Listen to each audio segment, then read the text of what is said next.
guys, so we're going to start chapter 12, which is about DNA and molecular genetics, which is awesome because we've been talking mostly just about transmission genetics, which is how traits are transmitted from parents to offspring. Now we're going to be focusing on molecular genetics, which is the molecular basis, the molecules that actually control this stuff and how all that works. So this is pretty intense. It's very detailed, and so I'm going to warn you, you need to stop this PowerPoint halfway, okay? And you have to take a break because this is long. This is 63 slides, okay, which is longer than what we usually do. And you might be saying, well, why don't you just break it up if you're going to make me take a break, Funk? That's because chapter 12 already has 3 PowerPoints to go with it, okay? This one, and another one, and they're all like 60 slides, and that's because they're all very detail-oriented. Chapter 12 is all about the dirty details of this stuff, which is awesome because we're going to get really deep, okay? But I'm warning you, with these PowerPoints, they're long, they're detailed, you're going to want to definitely take a few breaks, okay? So just kind of prepare yourself for that. I would never go longer than about 30 minutes at a time with these videos. Otherwise, you're going to lose it, okay? And I understand that most of my videos are longer than 30 minutes just because I can't shut up. All right? So here we go. Let's do this, okay? Now I'm going to die. So the main ideas we're going to talk about with chapter 12 is DNA, and with this PowerPoint in particular is DNA being the genetic material, and we're going to talk about the structure of DNA, and then this set of notes really goes into the replication of DNA, which is where we really get along, okay? So let's quickly review chromosome structure. Remember that chromosomes are very, very tightly wound molecules of DNA. Let me get another pen real quick. So they're wrapped and folded DNA, and they're folded around these histone proteins, which we're going to talk more about later on. But chromosomes, they contain both DNA and protein, right? So they have the DNA and the protein that DNA is wrapped around. So which carries the genetic information? Is it the DNA or is it the protein that carries the genetic information? And hopefully at this point we know that it's DNA that carries genetic information. The protein is a really important part of a chromosome, really important. But it's the DNA portion of the chromosome that actually carries our genetic information. So we're going to kind of go on a journey of how we discovered DNA, and that DNA was our genetic material. So we're going to kind of skip ahead to after DNA was discovered. DNA was a known molecule, but nobody knew what DNA did. Okay, so we knew about DNA in 1928, but we had no idea what it was and what it did. So Frederick Griffith wasn't studying DNA, but he was trying to figure out how bacteria make people sick. He was particularly interested in pneumonia. And so what he did was he isolated 2 different strains of bacteria that cause pneumonia. And a strain is kind of like a subspecies. So a subspecies of bacteria that causes pneumonia. One subspecies of this pneumonia bacteria made mice sick and die. The other subspecies did not make mice sick and die. So what Frederick Griffith did was he was doing an experiment to see what was actually making those mice sick from the pneumonia and what was the difference between those pneumonia. So what he did was, this was his experiment, he took some living S cells, okay? S cells were the strain that killed them, so S is the bad strain. And so he would inject those S cells into the mice, and then mice would get pneumonia and die. So that was the control, because he knew any mouse that he injected with pneumonia bacteria would die of pneumonia. There were also R cells, okay? The R cells were another pneumonia bacteria, but they didn't actually cause pneumonia, all right? So the mice didn't actually die. That subspecies was the nice subspecies. So think of it. We got the mean subspecies and the nice subspecies, okay? And those were both the controls because he knew that S would kill them, R would not. Well, what he did was he heat killed the S. So he boiled the S in really, really hot water, basically a hot solution, and it killed the S bacteria. So the mouse, when they were injected with the dead S bacteria, they didn't die. Makes sense. Well, then what he did was he actually allowed the dead bacteria to mix with the live R bacteria. And on their own, none of them should have caused the mice to die. The dead bacteria shouldn't have caused the mice to die. The R bacteria shouldn't have caused the mice to die. But he found that when he mixed them, they would kill the mice. And then when he looked into the blood samples, he would discover that these bacteria had the killing trait, had the ability to kill them. Even though they were the R strain, they had somehow picked up the ability to kill the mice, even though they didn't have that in the first place. So after they were mixed with the dead evil bacteria, somehow they picked something up from them that allowed them to turn into the bad guys, okay? So his conclusion was that the harmless R strain were transformed, so those cells were transformed by some factor that was given to them by the dead cells. Now, he never figured out what that factor was. But what's going on is when these cells die, they basically kind of explode, not explode, but leak, you could say, and all their content leaks out. So something that these guys ate from the dead bodies of these guys caused them to be able to transform, all right? And that's all Griffith figured out. He didn't know what caused them to transform. Enter Avery, McCarty, and MacLeod. Okay, Avery is usually who we think of with this experiment. He repeated Griffith's experiment, but he wanted to actually figure out what was causing those bacteria to transform. So he mixed those heat-killed bacteria with different enzymes that destroyed different types of molecules, okay? So he did the same experiment, but this time he also was destroying molecules at the same time. At first, he destroyed all the carbs in the solution. And when he did that, the bacteria were still transformed. Okay, so they still killed the mice. When he destroyed all the proteins, the bacteria still transformed. So he knew it wasn't proteins that caused the bacteria to transform. Same thing when he destroyed the RNA and the lipids, the bacteria were still able to transform. So we knew it wasn't carbs, it wasn't protein, it wasn't RNA, and it wasn't lipids that was causing the bacteria to transform. But when he destroyed the DNA, that is when the bacteria were unable to transform anymore. So what Avery figured out was that the molecule that carries that genetic information is DNA. And that was a huge discovery. That Avery, McCarty, and MacLeod discovered that DNA holds the genetic material. And that was stimulated by Griffith's experiment. So thank you, Griffith. And then kind of just confirmed everything that it was DNA that caused those bacteria to transform. So DNA must hold our heritable traits. So that's their big discovery. And that was huge, okay? Now, enter Hershey and Chase. Alfred Hershey and Martha Chase in 1952. These scientists were skeptical, as all scientists should be, okay? They wanted to make sure that Avery and MacLeod's and McCarthy's test was right. They wanted to do more tests before they would trust that DNA holds the genetic material. They were like, I don't know, guys. That's just one test, okay? So they did a different test to prove that DNA was the heritable material, or that it wasn't. And instead of working with bacteria, these guys actually worked with viruses. So Hershey and Chase worked with viruses. And the viruses they worked with were bacteriophages. So everybody please say bacteriophage. Bacteriophage. Oh, my board died, of course. So a bacteriophage is a virus that infects bacteria. So we have phages. We just call them viruses, human phages.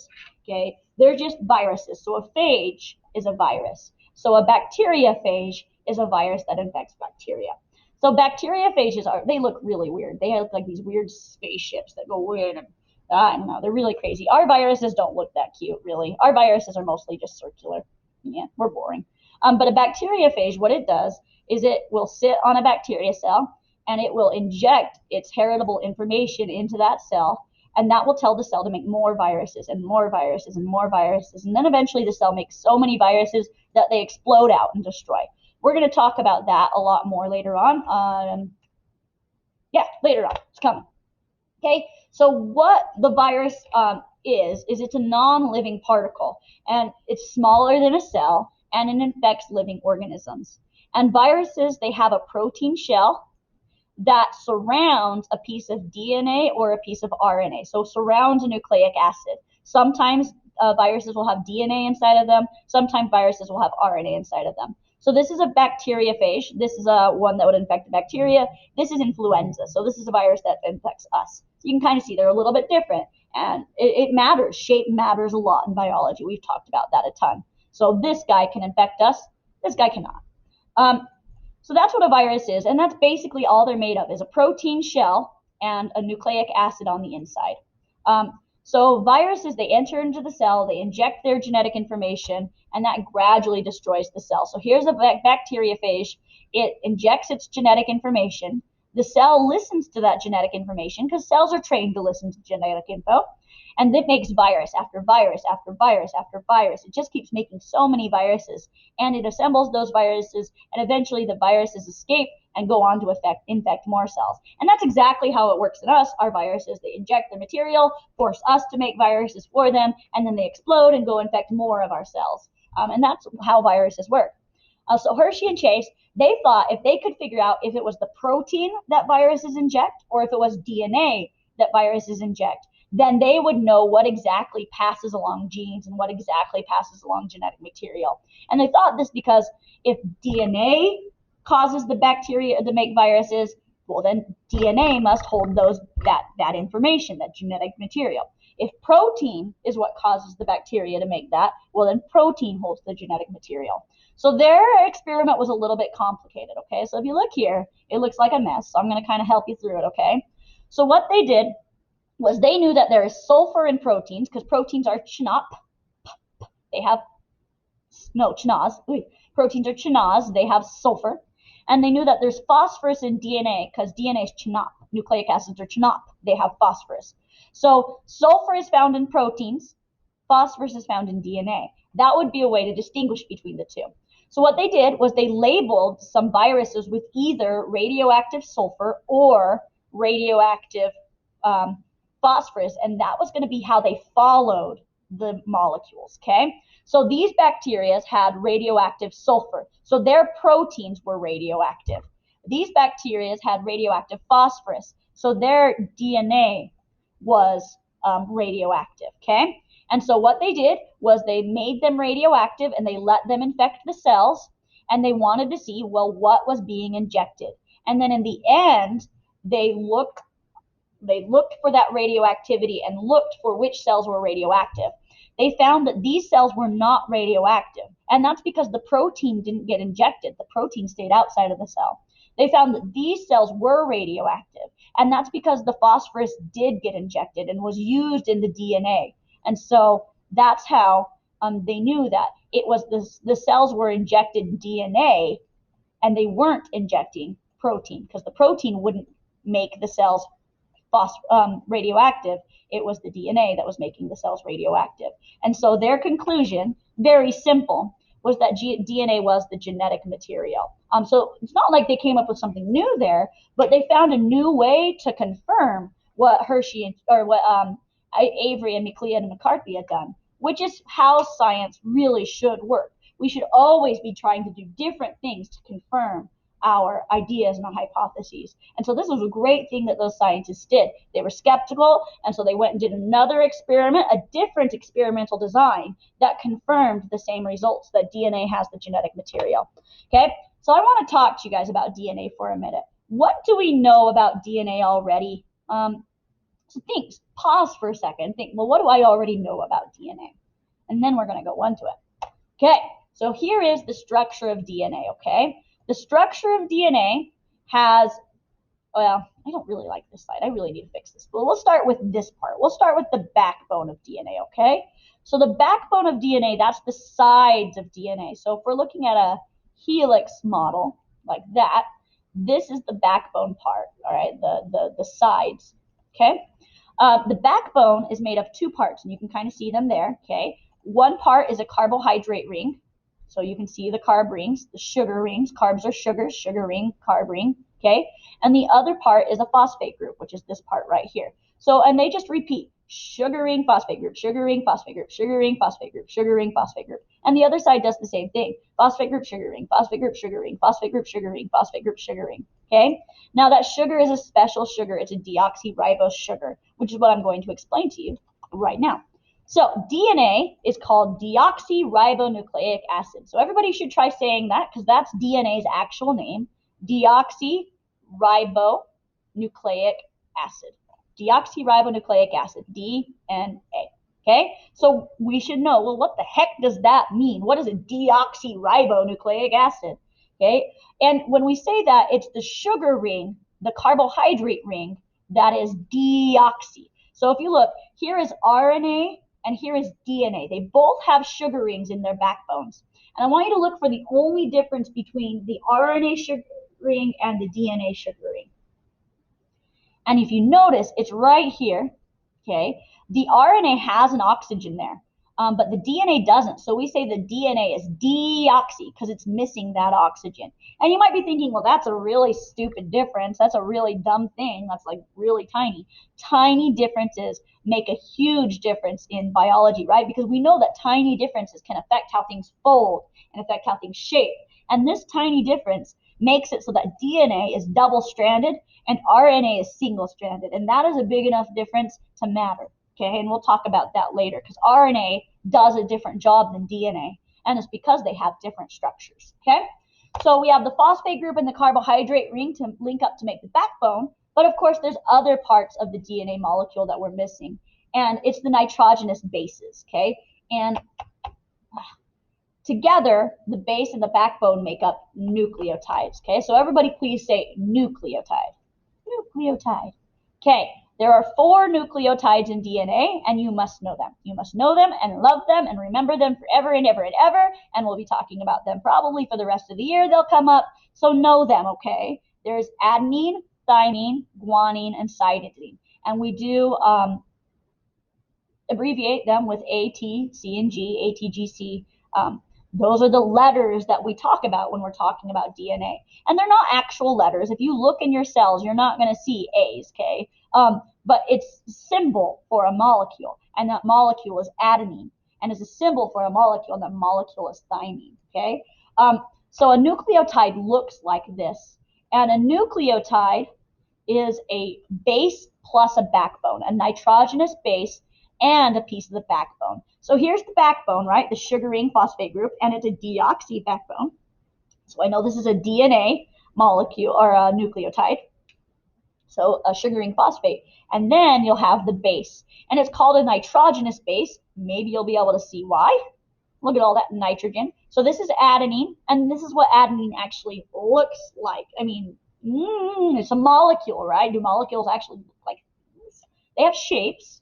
So this is a drawing of the adenine molecule, and it's got the base plus the backbone. So if I'm looking at DNA, it's making up this part. A nucleotide is actually a backbone and the base. So the base plus a piece of the backbone. So that's what a nucleotide, and that's the monomer of a nucleic acid. That's a small piece. Now, with these nucleotides, they can either be purines or pyrimidines, okay? So everybody please say purine. Purine. Purines have a 2-ring structure. So if you look, here's some purines. Those are adenine and guanine. They're the purines, okay? Adenine and guanine. And the way we remember that is pure as gold. Purines are adenine and guanine, pure as gold.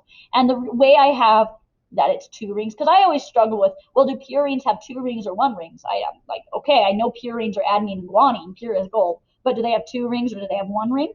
Well, I just think, well, gold has twice the value of rocks. I know that's really stupid and dumb, but it just helps me remember. So purines have that 2-ring structure. And then there's pyrimidines. Everybody please say pyrimidine. Pyrimidine. It's scary sounding, right?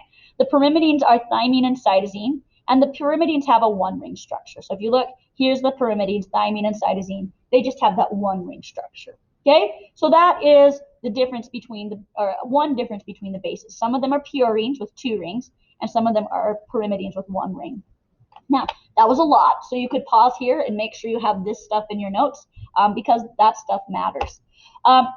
So in the 1940s and the early 1950s, scientists thought of DNA as just one long string of nucleotides. So in the 1940s and 1950s, they thought it mostly just looked like that. A, T, C, G, A, T, T, right? And that's what they thought DNA was.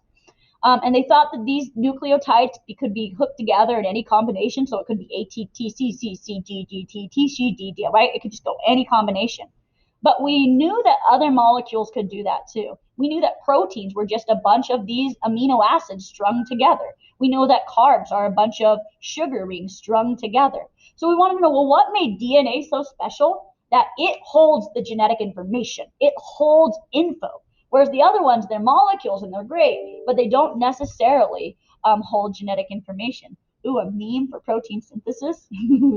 All right. So one of our scientists that kind of helped bring this to light was Erwin Chargaff, okay? And you're going to want to know Chargaff. He's really important. And he discovered that the percentage of guanine was always equal to the amount of cytosine. So he would measure some DNA, he would take some fruit fly DNA, and he would measure the DNA and count up all the G's and count up all the C's, count up all the A's and all the T's. And he was noticing, and this is Chargaff's rule, you're going to want to definitely write this down. He noticed that every time he measured, the concentration or the amount of A always equaled the amount of T. Always. Whenever you count it up, A pretty much always equals T. And it's not exact, but you could do a chi-square and it would say, yeah, it's always equal, okay? And then the amount of C is always equal to the amount of G in a cell. And so Chargaff, he came up with this. And here's the deal. He had no idea why. Why, when you looked at the numbers, A was equal to T and C was equal to G. He just knew that he did. So here's his data that he came up with. So he tested this in humans, in fruit flies, in corn, in fungus, and in different bacterium. And I mean, you could do chi-squares, and these numbers, A is pretty much equal to T, and G is pretty much equal to C. And that held for every species that he tested. And so here was his conclusion. It was Chargaff's rule. This is called Chargaff's rule. First off, the composition of DNA varies by species, because look, fruit flies are definitely different from corn, who are different from fungus, and so on. And A equals T and C equals G. And nobody knew why yet. Nobody knew why A was equal to T and C was equal to G. So enter Rosalind Franklin, who studied in the 1950s. Okay, Rosalind Franklin used X-ray diffraction, and she wanted to know about the structure of DNA because we didn't know what DNA looked like at this point. We didn't know the shape of DNA. We knew it existed, and we actually knew that it was our heritable information, our genetic information. So if we wanted to study this molecule more, we needed to figure out its structure. So she was taking X-rays to try and figure that out. And so she came up with this diffraction pattern. It's a very famous photo now. Okay. And so she didn't know what she was looking at, though. She did not connect the dots yet. She was getting there. She was really close. But she got this picture of DNA, which, holy crap, isn't that cool? Give me a second. So she has that picture of DNA. She doesn't get this from it, but she doesn't realize that what she's looking at is she's looking at it from this direction. Okay, so that's what she actually got a picture of, was this right here. Isn't that neat? She didn't quite figure out this, but she was close. Okay, and that's super cool. And so somebody showed Watson, we're going to talk about Watson and Crick for a second. Somebody showed Watson a picture of Franklin's X-ray. So somebody showed this other scientist, not Wilkins, he was her partner. Somebody showed Watson her picture. And together, Watson took that information back to Crick, and together, Watson and Crick figured out the shape of DNA. They figured out that DNA was a double helix, and that was huge. Okay, they figured out that DNA was 2 strands of nucleic acid wrapped around in a certain pattern. All right, that was huge. Since then, genetic science has exploded. We've learned so many new things, and Watson and Crick got the Nobel Prize for their discovery. Unfortunately, they did not give enough credit to Franklin, and that was wrong. They should have, for sure, because they couldn't have gotten there without her picture. They were not there without her data. They mentioned her, but she did not share in the Nobel Prize, partly because she was dead. She died of radiation or cancer caused by the radiation from all of her work with X-rays, which is pretty devastating, and why we must stay safe in science and take our laboratory precautions seriously, for sure. So it's really kind of a yicky situation, Watson and Crick. There's a lot of people who are really upset that Rosalind Franklin did not get the credit. And I am too, gosh darn it. Watson and Crick should have given her a lot more credit. Okay, so they discovered the DNA double helix. And when they figured out that DNA had a double helix structure, they also made a really important discovery of how the bases pair up with each other. And they found out that the reason why A is always equal to T, like Chargaff said, and C is always equal to G, like Chargaff said, is it because A pairs with T, and C pairs with G. Look, here's A, here's T, they pair up together. Here's G, here's C, they pair up together. So that's why they're always equal. Of course, they're always equal. If one side is A and the other side is T, well, if you count them up, they're going to be equal to each other. It's half and half. And so Watson and Crick also explained Chargaff's rule, which was a big connection to be able to finally explain why A equaled T and C equaled G. That was pretty impressive. Now I want to put on the purine and pyrimidine side in here. So adenine, was that a purine or a pyrimidine? Adenine was a purine because it has two rings, and thymine a pyrimidine. And then let's look at guanine and cytosine. So cytosine is a pyrimidine, and guanine is a purine. And so another connection made by Watson and Crick was that the purines pair up with pyrimidines. And that's why A equaled T and C equaled G, is because that one's a purine and that one's a pyrimidine. That one's a purine and that one's a pyrimidine. And well, that begs the question. Well, okay, well then why doesn't A pair with C? Because there's a purine pyrimidine, and why doesn't, and that doesn't work. They don't do that. And why doesn't T pair with G? Because that's the same kind of thing. And they found out it was because the hydrogen bonds between those two bases matched up perfectly to create that double helix structure. So it's because of hydrogen bonding. And let's remember what hydrogen bonds are. Those are where hydrogens are attracted to partial negatives, because oxygens and nitrogen are electronegative, and electrons like to hang out by the oxygen, right? Which means that the oxygen is kind of negative and the hydrogens end up kind of positive. That's how it worked in water.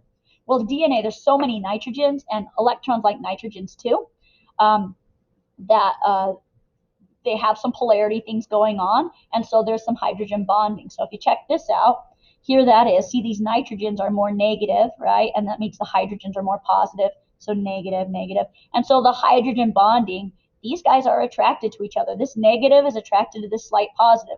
This slight negative is attracted to this slight positive. And between guanine and cytosine, you can see there's a perfect pairing of hydrogen bonds. And between adenine and thymine, there's a perfect pairing of hydrogen bonds, which is why they pair up so well together. So this is our overall structure of DNA. You can see my backbone, which is made up of sugar, phosphate, sugar, phosphate, sugar, phosphate.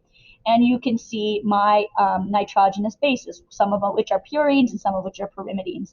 Now, there's all kinds of measurements that we don't have to remember, thank goodness. So some other important points, though, that we want to know about DNA structure. So this is a big slide, good or very important things to know, okay? First off, they're anti-parallel, okay? They run opposite, though parallel each other, okay? And the way we tell this is their ends. So they're going to have a 3' end and a 5' end. The 3' end is on the deoxyribose sugar, so this is the 3' end. And it has to do with which carbon it's talking about. That's the 3' carbon. It's really complex and very organic chemistry-ish, okay? And the 5' end is on the phosphate group. So here's the phosphate group. That's the 5' end. And the reason for that is that carbon is the 5' carbon. So once again, that's super organic chemistry. You don't need to know that. What I want you to remember is the 5' is the phosphate, and that'll help you. And the way I remember that is, look, 1, 2, 3, 4, 5. There's just that 5 points to the phosphate. That is it. It's stupid, but it helps me remember. Phosphate has 5 of those molecules, atom things going on. It's actually 6 atoms, whatever. Phosphate has 5 atoms, so it's the 5' end. That's not it. That's not real, but it's how I remember, because I didn't take OChem, which is weird, right? And you guys haven't taken OChem either, so this doesn't help you. So 5' end, that's the phosphate. 3' end, that's the sugar ring, or the carbohydrate ring, okay? So you can see this end runs 5' to 3', 5' to 3'. This end runs 3' to 5'. So they run opposite each other. This way, the 5' to 3' goes that way. So they run opposite of each other. Remember that the backbone is made up of the sugar ring, phosphate group, sugar ring, phosphate group, sugar ring, phosphate group, and that the rungs of this ladder are made up by those nitrogenous bases that are held together by hydrogen bonds. And yeah, so that's the basics, the stuff we've kind of talked about. I just barely brought up the directionality, so that's what you really need to make sure to get out of this slide. Okay, so let's take a break from the structure of DNA a little bit, and let's start talking about the cell cycle again. And you're like, we already talked about this, miss. We did. So what we're going to talk about is we're going to talk about copying DNA replication. And I want you to remember which phase of the cell cycle this happened in, and it's a huge, important phase, all right? And that happens during S phase, and you can see it's a large enough phase, and this is the phase where things tend to go wrong. So we're going to actually look into, well, what happens during S phase? How do I make those copies of the DNA? How do I make those sister chromatids? So that's what we're going into. Yay, finally. Okay, so what we need to know about DNA replication, first off, is that each strand of the double helix actually has all of the genetic information. So this side has the information, right? A, T, T, G, C, C, T. But the other side does too. Now, it's kind of like opposite information, right? Because if this is A, this is T, and if this is C, this is G, it's anti-parallel, it's complementary information, okay? Because this strand complements the other strand. And what this does is it allows us to use each strand as a template during replication. Because if I know one strand, and I know this strand is T, A, C, G, I can use that other strand to build this strand because I know that that strand's going to have to be A, T, G, C. So you can use one strand as a template to build the other strand. And so we do this through that base pairing. And Watson and Crick were the ones to discover this, which is another reason why they got so much credit for the discovery of the DNA double helix. So Watson and Crick said, "It has not escaped our notice that the specific pairing we have postulated immediately suggests a possible copying mechanism for the genetic material." So not only did they say, oh, A pairs with T and C pairs with G, they took the next step and said, oh, that's how it copies. Look, all that has to happen is you split the DNA up, and then you use the old to build the new. So, oh, there's a G, I put a C, A to T, T to A, C to G, A to T. And the other strand, you do just the same, T to A, G to C, A to T, T to A, C to G. So that base pairing is how that ends up getting copied. So when we looked into how DNA was copied, we kind of ended up with three models that we were trying to see which one of these models was correct. So there was a conservative model, and there was a semi-conservative model, and there was a dispersive model to replication. The conservative model said that each strand is saved during replication. So when you copy DNA, you just end up with one old saved strand that just keeps going, and then everything else is new. Okay, so you build the whole new off of the old. Then there was semi-conservative, where you split up the old and you use the old to kind of build that new. And then what you end up with is kind of like only half of it being conserved through replication. So see, only half the DNA is conserved and the other ends up being new. And then there was a dispersive model where each new DNA was actually just a mix of old and new DNA strands. So Meselson and Stahl were actually the scientists to figure out, and this was the late 1950s, after Watson and Crick, after Rosalind Franklin, to try and figure out, well, which was correct? Is replication conservative, semi-conservative, or dispersive? And so what they did, and this is kind of a complicated experiment, so just kind of throw that out there. It's a little bit icky, okay? They put some bacteria in a mixture with heavy nitrogen. So this is heavy nitrogen, and this is so they started that bacteria there. So the bacteria's DNA, which has nitrogen, right? Nitrogen's bases, was a little bit heavier. So they had heavy DNA, those bacteria. And they put those bacteria into a medium containing normal nitrogen. So they had heavy nitrogen, so they had heavy DNA, and then they put them in with some normal DNA. And they wanted the bacteria to copy their DNA and build their DNA with the not heavy nitrogen. So their DNA should have some heavy nitrogen, and some new DNA should not be heavy, okay? So they allowed them to do their thing. After the first time they copied their DNA, what they found was they ended up with just, they centrifuged it. That means they spun it really fast to try and separate the DNA out. And they found that the DNA was all the same weight. So the DNA was all the same weight, which was weird because they have old and new. They should have two bands, right? And then they let it do it. They let the bacteria copy the DNA again, and they centrifuged it again, spun it again, and this time the DNA separated into two bands. It separated into a heavy band and a light band, and that was interesting to them. So here's what they were thinking, okay? If it was conservative, the first time that the bacteria copied their DNA, they would have had a light band and a heavy band. If it was semi-conservative, you can see that they would have a mixture of light and heavy, so they would still just have the one band. And then dispersive, they also would have that. So if you look, this is what they should have had and how that proved it wrong. So if it was conservative, they would have had 2 bands at the beginning, and they did not. If it was dispersive, they would have had 1 band at the beginning and 1 band at the end, which they also did not. We found out that DNA replication is semi-conservative, and that's their big discovery, because it had 1 band because at the first time, because it was just a mix of old and new DNA, so it all separated out together. The second time they found that half of that was that mix, it was conserved, and then the other half was also conserved, but not as conserved because it was still the new nitrogen. So they ended up with the 2 bands. And so that was their proof that DNA replication is semi-conservative. And so what the heck does that mean, and why is this so important?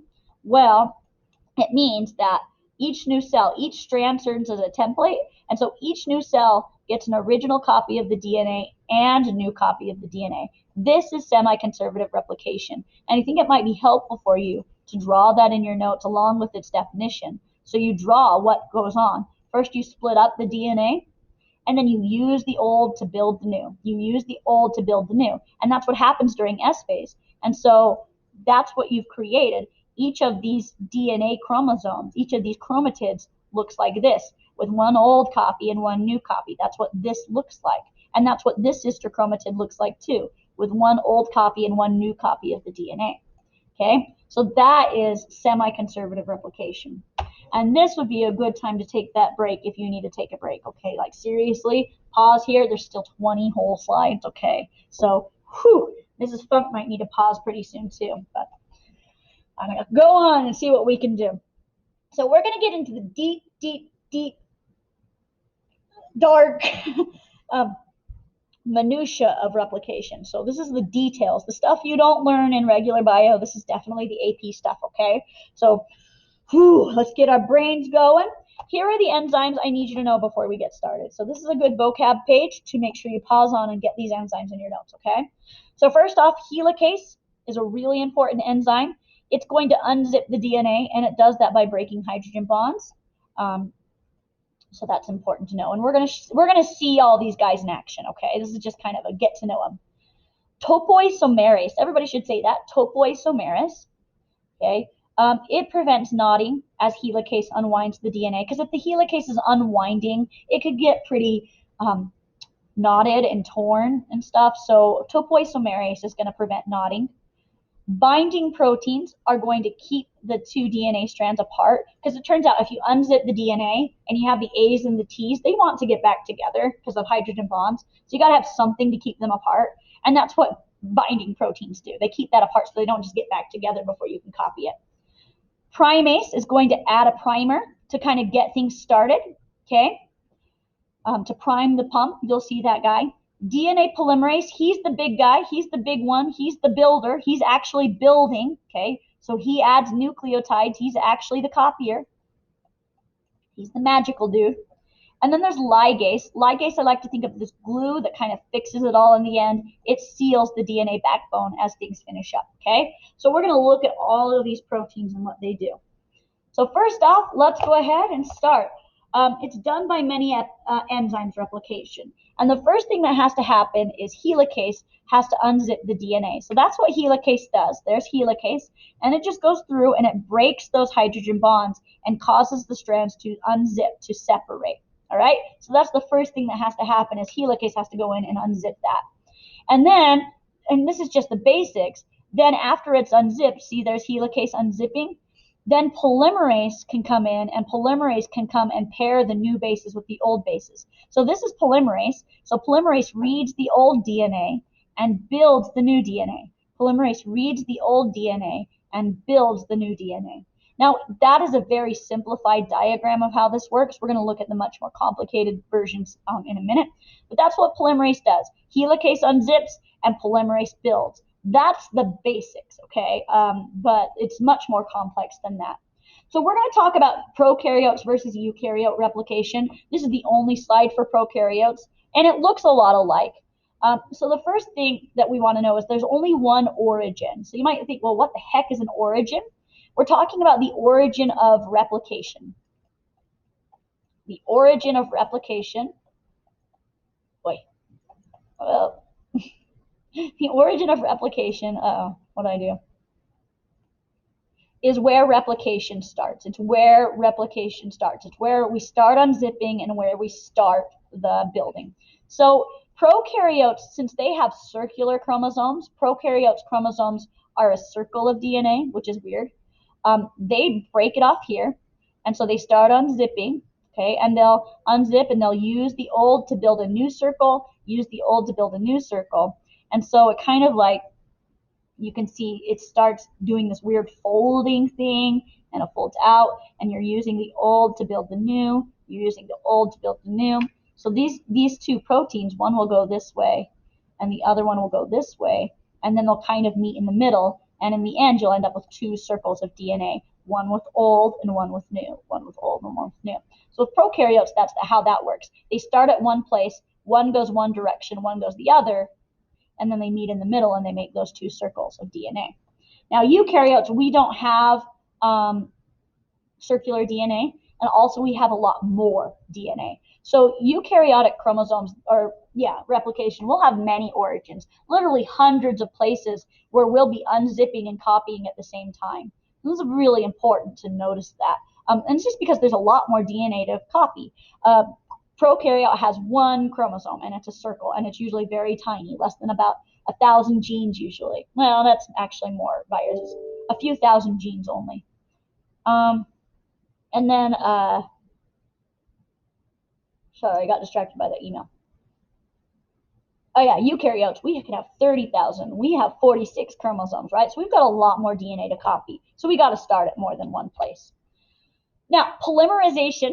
So polymerization is building, making polymers. So building DNA from nucleotides is anabolic. So let's remember what anabolic is.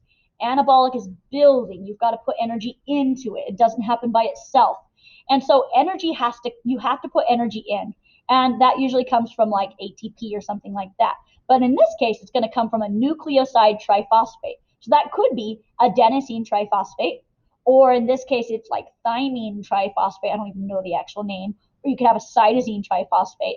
So if you look, you have to have energy, though, to put that in there. And let's remember where the energy is actually stored. It's stored in those bonds. So what's cool, though, is that it's all together. And this is going to become the nucleotide in that chain in a minute. But that phosphate comes from the triphosphate part. So you have to take those phosphates off, and it takes some energy off when you do that, and it shoves that guy on there. And another one will come out, and you have to break the bonds and shove the next guy on there. So this is not a free process. It takes energy, and it takes energy every time you shove a different base on there. So this is why, one of the reasons why you have to have so much energy, especially to do S phase, right? So this is really important, by the way. I'm going to have you probably write this down. When we read DNA, we read DNA 3' to 5'. So we kind of read in a way that makes sense. We read 3, 4, 5. But when we build, and like I said, this is something you definitely want to get in your notes. When we build, it's opposite, right? Because if we read 3 to 5, so we're going to read this 3 to 5, means we're going to build 5 to 3, because remember, they're anti-parallel. So we read this strand 3 to 5, and we build 5 to 3. So we build 5' to 3'. And Mrs. Funk is going to quiz you on this a lot, so make sure that you get this in your notes, okay? So we always read DNA 3 to 5, and we build 5 to 3 because they're anti-parallel. So we read this and build as we go. Okay, here's where the monster stuff starts, okay? So kind of like stick with me. You'll notice there's going to be a lot of different slides. This is just a process that we're going to follow, okay? So the first thing that has to happen is that helicase binds to the origin of replication and separates the strands. So here's helicase. He's binding to the origin, and he is unzipping the DNA. So replication is proceeding this direction, all right? Helicase is going this way.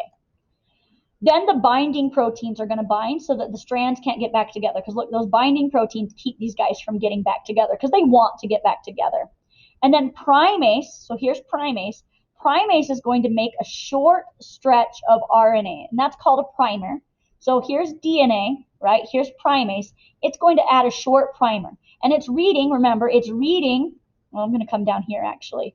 It's reading 3 to 5, so it's reading 3 to 5, and it's got to build 5 to 3. So it reads 3 to 5, and it builds 5 to 3. Now this primase actually has to go the other way. This primase reads 3 to 5 that way, and it builds 5 to 3 that way. So we have two directions going on here, and it's something to definitely notice. Replication is going to go in, oh my gosh, did I get that mixed up? Yeah, replication is going to go in, oh, my brain, see, like, so helicase unzips here. Yeah, and primase. So replication is going to go in this direction on this strand, and it's going to go in this direction on this strand, and it's going to create some issues. Okay, so we'll look at those issues because we have to read 3 to 5 and build 5 to 3.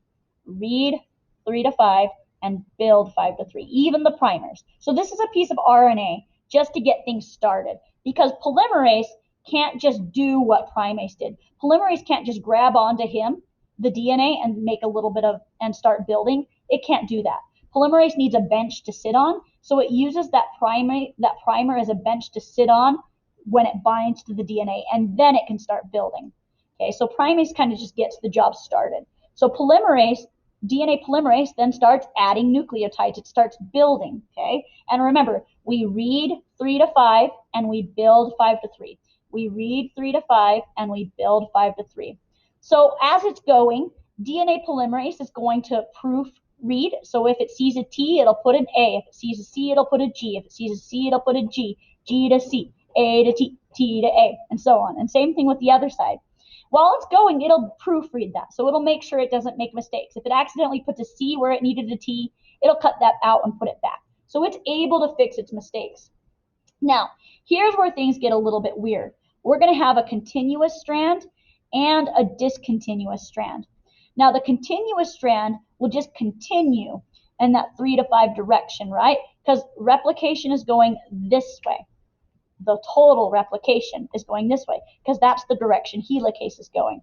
So this polymerase is lucky because this polymerase is also going this way. This polymerase is reading 3 to 5. It's building 5 to 3. So this polymerase just has to follow helicase. But this polymerase has a little bit of a different job. This polymerase has to read 3 to 5 this way and build 5 to 3 this way. Well, the unfortunate thing is it has to follow helicase, right? So this poor guy is going to go, and he's going to build, and then he's going to jump, and he's going to build, and then he's going to have to jump and build, and then he's going to have to jump and build after helicase gets this way. And so he produces what we call discontinuous strands full of Okazaki fragments. So everybody should say Okazaki. Okazaki fragments were discovered by the Okazaki couple. All right, they were a couple scientists. Thank goodness they were married, because then we would have to give it even a bigger name, Okazaki and Friedrich or whatever.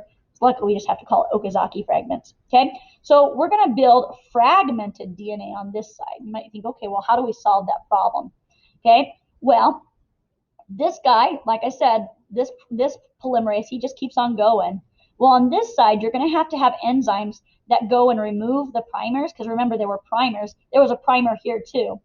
There were primers with all of these, right? So there was a primer here, there was a primer here. And that's also, so the first thing we have to do is we have to remove the primers. And then ligase is going to come and seal that up. So here's ligase. Ligase is the sealer. Here's ligase. He's sealing. So ligase is going to have to come and seal this up. So all that means is this ligase is only going to have to seal one place. This ligase is going to have to seal all the Okazaki fragments. So this ligase had to seal here, and then he's going to have to come seal here, and then he's going to have to come seal here. So that ligase kind of seals up those holes created by the Okazaki fragments. So we're going to go watch this animation really quick. Let me get out of here. There we go. This is a good animation to watch, just so we can see this, okay? Now, I believe this is the simplified animation because it's actually quite complex. So let's see if we can watch it. New molecules of DNA. So watch how this works. And also, keep in mind, this is simplified. So this is not even showing you the truth. I'll show you the truth in a minute.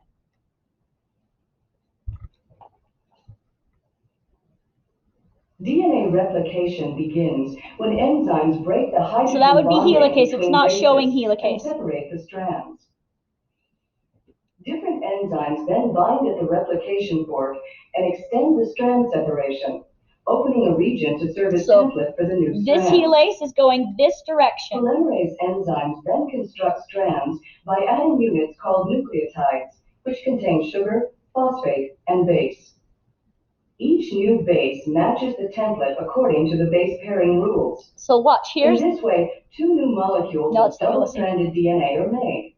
Each DNA molecule contains one new and one old strand. So check this out. Here's helicase, right? And so this is obviously the continuous strand because, so we're reading 3 to 5 and we're building 5 to 3. But this guy's got to be that lagging strand where we have to read 3 to 5 and build 5 to 3. So these guys have to go, and then these guys have to jump and go, okay. Oh, I didn't realize it was that close to being over. Grammarly can help you write quickly and confidently, so you never have to slow down at work. New molecule. Polymerase enzymes then construct strands. Okay, so I guess it was that short, but I just wanted to show you that. So I'm going to show you how complex it actually is in a little bit, okay? So what's the big deal about replication? Why is it so important? And remember, it's S phase. So it ensures that each new cell after mitosis gets a full copy of the DNA, so that they can basically be clones of each other and they can function properly, right? So this is just some quiz questions that you can look at. You can go back and look at those if you would like. I'm kind of tired, so I'm going to keep going. So let's talk about how accurate this is. Oh, kind of tired is actually a lie. I'm really tired, but we're almost done, so I'm going to keep going. So how accurate is this? Well, like I said, DNA polymerase has a proofreading function. It makes an error about 1 in 10 to the 7 nucleotides. So what does that mean? That means 1 in 10 million, right? Because 10 to the 6 is million, 10 to the 7 is 10 million. So it makes a mistake in 1 in every 10 million. So in 6 billion nucleotides in our cells, it'll make about 600 errors every S phase. All right? And yeah, like I said, it can fix that, but it does miss some of them. So it does not fix all of them, but it does fix a lot, okay? So yeah, every time you copy your DNA, you are going to come along with a few mutations. So for the most part, that doesn't matter, and those aren't mutations that you're going to pass on to your kids, because for the most part, especially females, your eggs are made. You've already copied that. So the mutations that are there, and those mutations came from your germline. And so those mutations, they don't copy very often. They're done copying. So those mutations they don't happen as often. But mutations in our somatic cells and our body cells, they happen a lot because our body cells, they copy a lot and they divide a lot.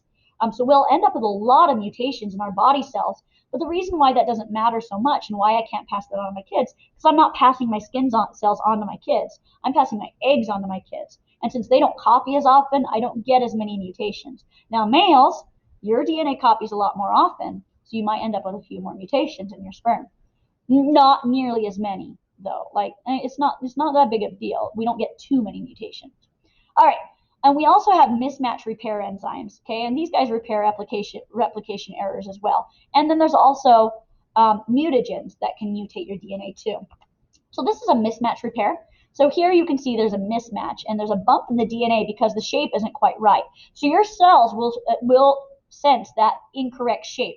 That C is trying to pair with that G or that A or something like that. No, that doesn't work. There's a bump in the backbone. So it triggers a repair.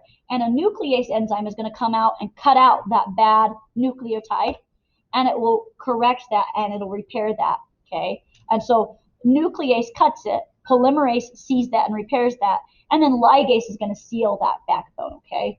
So which enzyme is not involved with fixing a mismatched pair? That was primase. Primase wasn't involved. Polymerase was, ligase was, and nuclease was, okay?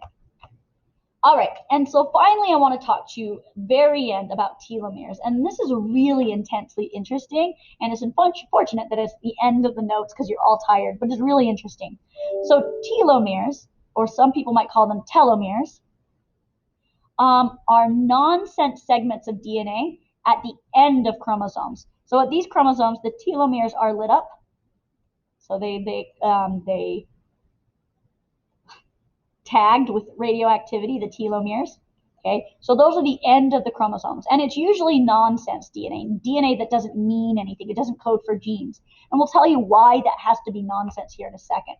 So telomeres work this way. When you copy DNA, the last primer that you remove, there's not an existing 3'. So if you look, the reason why you have to have a primer is because that DNA polymerase won't sit on the strand. My brain is like trying really hard. So at the end here,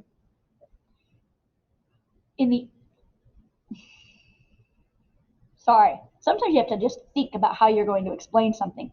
I wasn't explaining it very well. Okay, so remember oh gosh, that's not an email I wanted to get either. Okay. So when you copy the DNA, remember you have to have this primer here because DNA polymerase has to have a bench to sit on. He's not a very smart molecule. He needs somebody to sit on. So here's polymerase. He's going to need that guy to sit on in order to build that. Well, here's the problem. Ligase is okay at sealing this up if it's in the middle, but ligase doesn't have anybody to work with here. There's nobody to sit on and work with there. And so what ends up happening is polymerase can't add nucleotides to the end of the DNA. And so every time you copy your DNA, you get shorter DNA because the end gets left off. And that's going to happen on the other side too. So on this side, this end is getting left off. On this side of the DNA, it's this end that's going to get left off. So every time you copy the DNA is going to get a little bit shorter. All right? And that is an interesting thing. That kind of puts a limit to how much you can copy your DNA because you're going to start ruining DNA, right? This DNA might be important stuff. And so what those telomeres do is they are just a bunch of junk DNA at the end, and that's important because it's good. Like if you're going to get rid of DNA every time you copy it, it's good that this DNA doesn't mean anything because every time you copy it, you lose a little bit and you lose a little bit and you lose a little bit. And so what that does is it puts limits on cell division. Somatic cells only have about 50 times before they can divide, before their telomeres are gone and they start losing important gene sequences because the telomeres are gone. So those telomeres, they just keep, every time you copy the DNA, they just keep getting shorter and shorter and shorter. And it's going to happen on this side too, shorter and shorter and shorter. And eventually you start eating into important genes and you can't survive after that. Your cells can't survive after you start eating into important genes. Now, some cells have an enzyme called telomerase. So everybody please say telomerase or telomerase or however you want to say it. Okay, this enzyme rebuilds telomeres by adding junk sequences, by adding repeated sequences to the end, so they can re-add telomeres. Now here's the issue. Telomerase is not always active. Most cells do not have an active telomerase. They cannot add telomeres, and that's great. We want limits on cell division because if cells keep on dividing and dividing, they add mutations and stuff, things get kind of crazy. So only these cells will have active telomerase. Stem cells have active telomerase because these cells have to divide throughout your life so that they can become new cells later on. These are where your new cells come from. So you want them to have active telomerase. Embryonic cells, because embryos have to divide and divide and divide and divide and divide. And so if your embryo has to divide and divide and divide, you want them to be able to rebuild those telomeres so that you can keep dividing. And finally, cancer cells actually turn on telomerase, which is bad. We don't want cancer cells to be able to divide and divide and divide without destroying the important genes. We would rather them die once they divide. But cancer cells, those jerks, they turn on telomeres so that they can just keep going and going and going and going and going and create huge giant tumors. Darn you, cancer. All right, that is the end. Wasn't that exhausting? And yeah, oh, look, hello, Facebook. I love how there's biology on my Facebook. There's always biology. So yeah, that is it. And there's going to be more notes for chapter 12. So good job sticking with it this time, okay? I'm going to go ahead and that's why I had this open so that I could turn off